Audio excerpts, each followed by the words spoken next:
દ્વારકામાં પદયાત્રીઓની સેવામાં પોલીસ વિભાગ પણ ખડે પગે લાગી ગયું છે, જેમાં રહેવા જમવા તેમજ આરોગ્યલક્ષી સેવા દ્વારા પોલીસ પણ ભક્તો પાસે ખડે પગે સેવા કાર્યરત બની છે। પોલીસ વિભાગ દ્વારા અનેક પ્રકારની સેવા બજવાઈ રહી છે।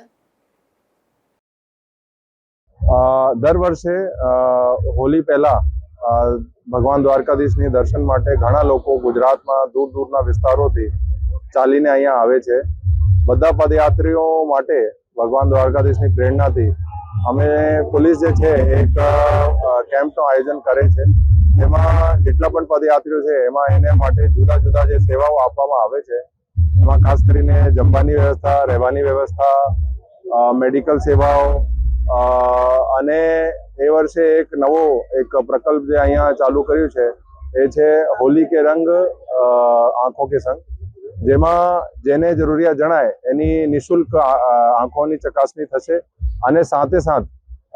જેને પણ જરૂરિયાત હશે એના માટે નિઃશુલ્ક ચશ્મા વિતરણના આયોજન પણ કરવામાં આવેલ છે। એમાં અત્યાર સુધીમાં અમને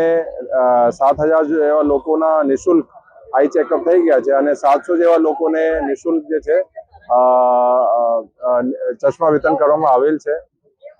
સાથે સાથ છેલ્લા 4 દિવસોમાં અહીંયા આશરે 50,000થી ઉપર લોકોને અહીંયાની મુલાકાત લીધી છે અને 7,000થી જેવા લોકોને અહીં જમવાની વ્યવસ્થા પણ આપવામાં આવેલ છે। જે પદયાત્રી છે એના સુરક્ષાના હિસાબથી કન્ટિન્યુઅસ સતત અમારી અલગ અલગ જે ટીમો છે હાઈવે ઉપર પેટ્રોલિંગ કરે છે, મેઇન જગ્યાએ બેરિકેડિંગ છે અને સાથે સાથે એની સુરક્ષાના હિસાબથી ખાસ કરીને રાત્રિ દરમિયાન